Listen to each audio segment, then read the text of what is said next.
UP में कांग्रेस को बड़ा झटका। इंडी गठबंधन में मिलेगी 1 दर्जन सीटें, दावेदारी पर एक बार फिर होगा मंथन। कांग्रेस के लिए आने वाले लोकसभा चुनाव विपक्षी गठबंधन INDIA में सीटों की भागीदारी उत्तर प्रदेश में 1 दर्जन सीटों तक भी सिमट सकती है। कांग्रेस नेता भले ही अब तक विपक्षी गठबंधन में उसके हिस्से सम्मानजनक सीटें आने की बात कहते रहे हों, पर नए समीकरण उनकी उम्मीदों को झटका देने वाले हो सकते हैं।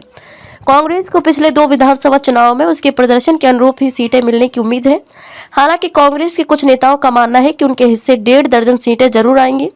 दिल्ली में गुरुवार को केंद्रीय नेतृत्व सभी प्रदेशों के प्रभारी व अध्यक्षों के साथ विशेष बैठक करेगा। यूपी जोड़ो यात्रा छोड़ दिल्ली पहुंचे अजय राय। प्रदेश अध्यक्ष अजय राय यूपी जोड़ो यात्रा छोड़कर बुधवार को दिल्ली रवाना हो गए। गुरुवार को वे बैठक में शामिल होने के बाद फिर यूपी जोड़ो यात्रा में शामिल हो जाएंगे। पार्टी सूत्रों का कहना है कि बैठक में राहुल गांधी की 14 जनवरी से प्रस्तावित भारत न्याय यात्रा की तैयारियों के साथ ही विपक्षी गठबंधन में अलग-अलग राज्यों में सीटों की दावेदारी को लेकर मंथन होगा। खोए जनाधार को बढ़ाना है चुनौती। कांग्रेस के लिए उत्तर प्रदेश में अपने खोए जनाधार को बढ़ाना ही सबसे बड़ी चुनौती रहा है। वर्ष 2019 लोकसभा चुनाव की बात करें तो रायबरेली की सीट से केवल सोनिया गांधी ही जीत दर्ज कर सकी थी। कांग्रेस अपने गढ़ अमेठी तक में चुनाव हार गई थी। यहाँ राहुल गांधी को हार का सामना करना पड़ा था। कांग्रेस का था बुरा हाल। 2019 लोकसभा चुनाव की बात करें तो कांग्रेस केवल 3 सीटों फतेहपुर सीकरी, अमेठी व कानपुर में ही दूसरे पायदान पर रही थी। 2014 लोकसभा चुनाव की बात करें तो रायबरेली में सोनिया गांधी व अमेठी में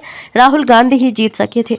कांग्रेस तब 6 सीटों सहारनपुर, गाजियाबाद, लखनऊ, कानपुर, बाराबंकी व कुशीनगर में दूसरे स्थान पर रही थी। ऐसा रहा था 2 लोकसभा चुनावों का परिणाम। दोनों पिछले लोकसभा चुनाव में कानपुर से कांग्रेस प्रत्याशी श्री प्रकाश जायसवाल दूसरे नंबर पर रहे थे। सहारनपुर सीट से कांग्रेस प्रत्याशी इमरान मसूद 2019 लोकसभा चुनाव में दूसरे तथा 2014 लोकसभा चुनाव में तीसरे नंबर पर रहे थे। ऐसे में बसपा छोड़कर कांग्रेस में वापस आए इमरान मसूद पर पार्टी फिर दांव लगाना चाहेगी। इसके अलावा कांग्रेस वाराणसी व लखीमपुर खीरी की सीट भी अपने पास रखने का प्रयास करेगी। 2014 व 2019 दोनों लोकसभा चुनाव में वाराणसी सीट से कांग्रेस प्रत्याशी अजय राय तीसरे स्थान पर रहे थे। लखीमपुर खीरी सीट से बीते दिनों सपा छोड़कर कांग्रेस में शामिल हुए रवि वर्मा अथवा बेटी डॉक्टर पूर्वी वर्मा को चुनाव मैदान में उतारने के लिए कांग्रेस इस सीट पर अपना दावा कर सकती है। गठबंधन में राहुल का लचीला रुख। राहुल गांधी भाजपा को हराने के लिए विपक्षी गठबंधन के प्रति अपना लचीला रुख पहले ही जाहिर कर चुके हैं। ऐसे में कांग्रेस उत्तर प्रदेश में उन सीटों पर ही दांव लगाएगी जहां गठबंधन में शामिल दलों के सहयोग से जीत सुनिश्चित की जा सके। प्रदेश अध्यक्ष राय का कहना है कि उत्तर प्रदेश में कांग्रेस की दावेदारी कितनी सीटों पर होगी, इसका निर्णय जल्द हो जाएगा। सीटों में भागीदारी केंद्रीय नेतृत्व तय करेगा। ये रहा आज का प्रमुख समाचार।